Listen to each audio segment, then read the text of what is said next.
प्रधानमंत्री नरेंद्र मोदी और फ्रांस के राष्ट्रपति इमैनुअल मैक्रों ने कल पेरिस में 14वीं भारत फ्रांस मुख्य कार्यकारी अधिकारी सीईओ मंच को संबोधित किया। दोनों नेताओं ने व्यापारिक संबंध मजबूत करने और नवाचार को बढ़ावा देने की प्रतिबद्धता दोहराई।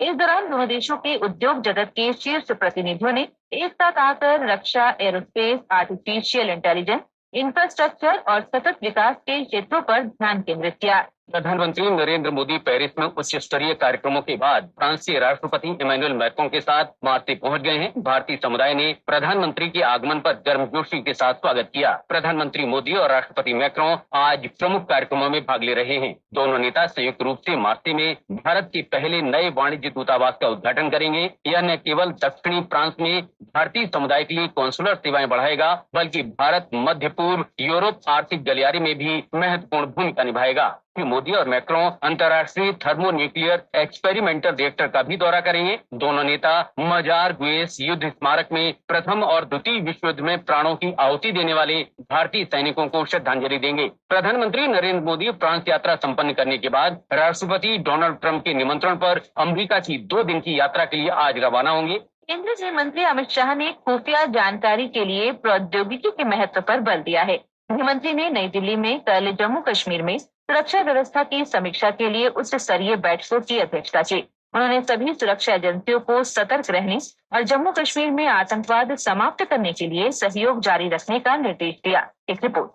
गृह मंत्री ने सभी सुरक्षा एजेंसियों को सतर्क रहने और जम्मू कश्मीर में आतंकवाद समाप्त करने के लिए सहयोग जारी रखने का निर्देश दिया। श्री अमित शाह ने केंद्रीय रिजर्व पुलिस बल सीआरपीएफ की शीतकालीन कार्य योजना की समीक्षा की। उन्होंने सीआरपीएफ को सेना और जम्मू कश्मीर पुलिस के साथ तालमेल बनाए रखने का निर्देश दिया। गृह मंत्री ने जम्मू कश्मीर में काम कर रहे खुफिया तंत्र की भी समीक्षा की और गुणवत्तापूर्ण खुफिया जानकारी प्रदान करने के लिए कवरेज और फैट बढ़ाने का निर्देश दिया। इजराइल के प्रधानमंत्री बेंयामिन नेतन्याहू ने चेतावनी दी है कि हमास ने अगर शनिवार दोपहर तक इजरायली बंधकों को रिहा नहीं किया तो गजा युद्ध विराम समझौता समाप्त हो जाएगा। प्रधानमंत्री नेतन्याहू ने कहा कि इजरायली सेना हमास के साथ फिर से युद्ध के लिए तैयार है। इससे पहले हमास ने कहा था कि इजरायल ने युद्ध विराम समझौते के नियमों का उल्लंघन किया है। प्रयागराज महाकुंभ का माघी पूर्णिमा स्नान जारी है। ये स्नान कल्पवास के विशेष अनुष्ठान के समापन का प्रतीक है। इस भव्य उत्सव में इस वर्ष 10 लाख से अधिक कल्पवासी शामिल होंगे। परंपरा के अनुसार माघ पूर्णिमा तक संगम तट पर कल्पवास करने से हजारों वर्षों की तपस्या का फल मिलता है। महाकुंभ में कल्पवास विशेष फलदायक माना जाता है। माघी पूर्णिमा विशेष स्नान के लिए उत्तर प्रदेश सरकार ने विशेष यातायात प्रबंध किए हैं। विश्व का सबसे बड़ा धार्मिक आयोजन महाकुंभ मेला 13 जनवरी को शुरू हुआ था। इसमें अब तक 46 करोड़ से अधिक श्रद्धालु आस्था की डुबकी लगा चुके हैं। देश भर में आज संत रविदास की जयंती मनाई जा रही है। वे 14वीं सदी के महान संत थे। उनके अनुयायी हर वर्ष माघी पूर्णिमा पर वाराणसी के सीर गोवर्धनपुर में श्री गुरु रविदास जन्मस्थान मंदिर में उनकी जयंती मनाने के लिए एकत्रित होते हैं। संत रविदास ने समाज में फैली ऊंच नीच की सोच को अपने दोहों और उपदेशों के माध्यम से चुनौती दी थी।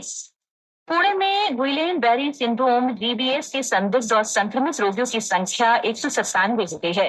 कल जीबीएस से 5 नए रोगियों का पता चला। अधिकारियों के अनुसार 197 रोगियों में से 172 में जीबीएस संक्रमण की पहचान कर ली गई है। 40 मरीज पुणे नगर निगम क्षेत्र से हैं। 104 रोगियों को छुट्टी दे दी गई है। मौसम विभाग ने अरुणाचल प्रदेश, असम और मेघालय के कुछ हिस्सों में आज गरज के साथ वर्षा होने का अनुमान व्यक्त किया है। विभाग ने कहा है कि हिमाचल प्रदेश के कुछ स्थानों पर शीतलहर की स्थिति रह सकती है। तेज गेंदबाज जसप्रीत बुमराह को पीठ में चोट के कारण आईसीसी चैंपियंस ट्रॉफी के लिए भारतीय क्रिकेट टीम में शामिल नहीं किया गया है। भारतीय क्रिकेट कंट्रोल बोर्ड बीसीसीआई ने कल रात कहा कि हर्षित राणा को बुमराह की जगह टीम में शामिल किया गया है। अखिल भारतीय फुटबॉल महासंघ ने मेघालय के शिलांग में मार्च फीफा इंटरनेशनल विंडो के दौरान भारतीय टीम के 2 मैच की मेजबानी की घोषणा की है। इस बीच ब्लू टाइगर्स बांग्लादेश के खिलाफ अपने एएफसी एशिया कप सऊदी अरब 2027 क्वालिफायर फाइनल राउंड अभियान की 25 मार्च को शुरुआत करेंगे। महाकुंभ मेले में आज माघी पूर्णिमा पर संगम में पवित्र डुबकी लगाने की खबर सभी समाचार पत्रों ने सचित्र प्रकाशित की है। दैनिक जागरण की खबर है आस्था का महा रिकॉर्ड संख्या 45 करोड़ के पार। अमर उजाला की सुर्खी है माघी पूर्णिमा पर जन सैलाब फिर कसौटी पर प्रशासन। जनसत्ता ने प्रधानमंत्री नरेंद्र मोदी और फ्रांस के राष्ट्रपति की तस्वीर प्रकाशित की है। पत्र लिखता है, प्रधानमंत्री मोदी ने वैश्विक AI सम्मेलन की सह अध्यक्षता करते हुए कहा, कृत्रिम मेधा से नई तरह की नौकरियां पैदा होंगी। राजस्थान पत्रिका लिखता है, अमेरिका ब्रिटेन AI पर नियम नहीं चाहते, समझौते से बाहर, भारत में होगा अगला AI सम्मेलन। फरवरी में ही गर्मी का एहसास, दिल्ली का पारा 29 के पार पहुंचा।